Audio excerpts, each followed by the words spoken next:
Sektor peladangan rugi RM1 bilion sehari.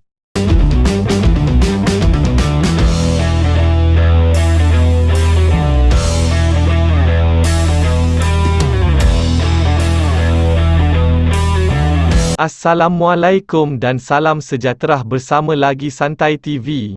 Sektor peladangan rugi RM1 bilion sehari kerana kekurangan tenaga kerja Bangladesh, PAPSMA. Pertubuhan Kebangsaan Agensi Perkhidmatan Swasta Malaysia, PAPSMA, menyeru agar kerajaan terutama jawatankuasa Kabinet Pekerja Asing dapat meluluskan kemasukan pekerja asing dari Bangladesh secepat mungkin.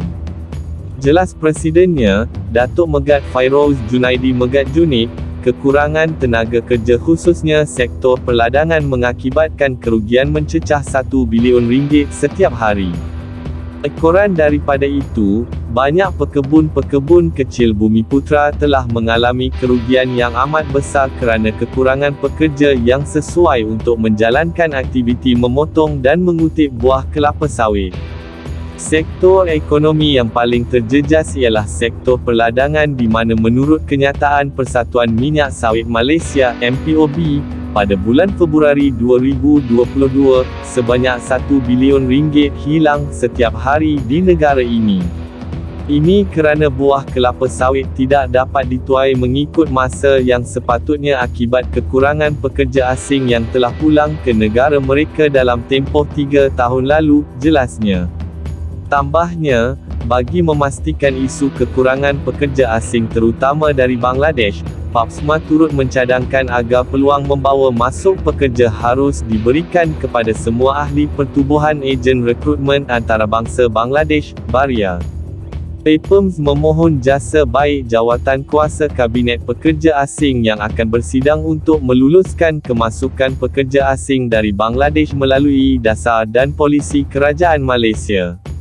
Peluang untuk membawa masuk pekerja ini haruslah meliputi kesemua ahli-ahli BARIA, pertubuhan ejen rekrutmen antarabangsa Bangladesh, dan bukan hanya segelintir agensi seperti yang dilaung-laungkan baru-baru ini, jelasnya lagi.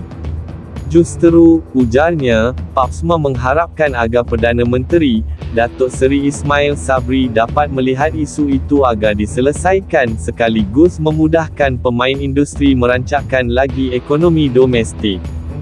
Kami adakan sidang media ini untuk membuat rayuan kepada Datuk Seri Ismail Sabri atas permasalahan kita hadapi dalam pemilihan agensi daripada pengrekrutan pekerja Bangladesh di Malaysia. Perdana Menteri mempunyai wawasan terutama 3 minggu lepas, apabila mengumumkan penghapusan AP makanan, itu langkah berani bagi menangani permasalahan inflasi menghantui rakyat Malaysia ketika ini.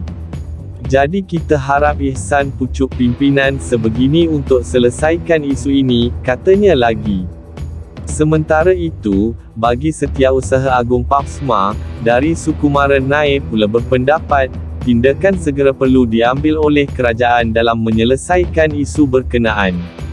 Ia termasuk memberi peluang kepada syarikat-syarikat agensi pekerjaan berlesen C di negara ini untuk menjalankan urusan berkenaan dengan lebih efektif. Kami dari sektor perniagaan yang diberikan lesen oleh kerajaan, kami diminta untuk berurusan dengan agensi rekrut dari luar negara. Tetapi saya lihat di sini seolah-olah kerajaan Malaysia juga berminat untuk berurus niaga dengan agensi rekrut luar negara. Kami menjadi keliru dan apa gunanya kami diberikan lesen sebagai pemain industri, peneraju pasaran yang boleh jalankan urusan ini dengan lebih efektif, katanya. Justeru, PAPSMA merayu agar tindakan itu disegerakan dalam mengelakkan lebih banyak kerugian terpaksa ditanggung pemain industri di negara ini akibat kekurangan tenaga kerja asing. Apa yang PAPSMA mahu suarakan kepada kerajaan agar dapat memberikan keutamaan kepada syarikat-syarikat yang mempunyai kepakaran seperti kami di luar sana. Kebanyakan majikan yang inginkan pekerja asing melalui kami mudahkan urusan untuk mendapatkan kelulusan daripada kerajaan. Terbaharu, sejak 2 bulan lalu, kelulusan telah diberikan. Tetapi dilihat seperti persefahaman antara kerajaan dengan kerajaan, G2G, belum lagi selesai sepenuhnya, katanya lagi. Sebelum ini, Menteri Sumber Manusia, Datuk Seri M. Saravanan telah mengadakan lawatan serta mesyuarat pertama Kumpulan Kerja Bersama, JWG, ke Bangladesh bagi membincangkan isu terbabit. Difahamkan negara berdepan kekurangan melebihi 2 juta pekerja asing dalam pelbagai sektor khususnya peladangan, pembuatan, perkhidmatan dan sektor 3D kotor, bahaya dan sukar.